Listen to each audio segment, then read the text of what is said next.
Je voulais parler du pays qui, selon moi, est le moins visité, mais qui vaut vraiment beaucoup la peine et que je voudrais que le plus de gens possible aient le visiter, c'est le Sri Lanka. Premièrement, le pays se visite super bien en dedans de 3 semaines à 1 mois. Puis, le transport est super facile. Soit que vous pouvez louer une petite voiture, ça se conduit super bien. Sinon, nous, on avait loué un petit tuk-tuk, fait que ça va vraiment bien. Vous partez de Negombo, vous pouvez faire vraiment une belle boucle du pays avec le tuk-tuk. C'est super agréable, tu as le vent dans les cheveux, j'ai adoré. Sinon, les transports en commun, tels que les trains, les autobus, vont super bien aussi. Juste vous expliquer que si vous voulez conduire au Sri Lanka, ça prend absolument le permis international et ça vous prend un permis sri-lankais. Fait que nous, par exemple, avant d'arriver à destination, j'avais déjà trouvé la compagnie avec qui j'allais louer mon tuk-tuk. Puis, je lui ai envoyé une photo de mon permis international avec mon photo de mon passeport. Puis, lui-même est allé faire pour moi le permis de conduire avant qu'on arrive à destination. Fait que quand on arrivait à destination, on avait avec nous notre passeport, notre permis international. Il nous a remis notre permis sri-lankais qui est obligatoire. Si vous faites arrêter par la police et que vous ne l'avez pas, le véhicule est saisi puis vous ne pouvez plus conduire dans le pays. Fait que c'est super important de le faire faire.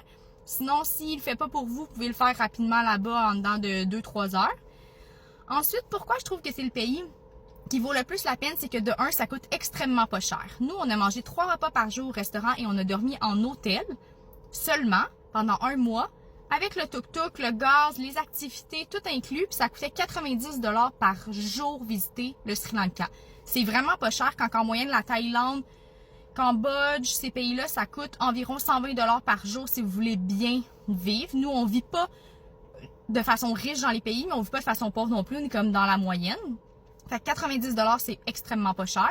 Fait que je vous le conseille vraiment. Puis ce qui est le fun, c'est que ça a tellement une grande diversité, là. Autant que vous allez voir de la plage, que vous allez pouvoir faire des safaris. Nous, on a vu plein de léopards pendant notre safari, des éléphants, des singes, c'était super beau.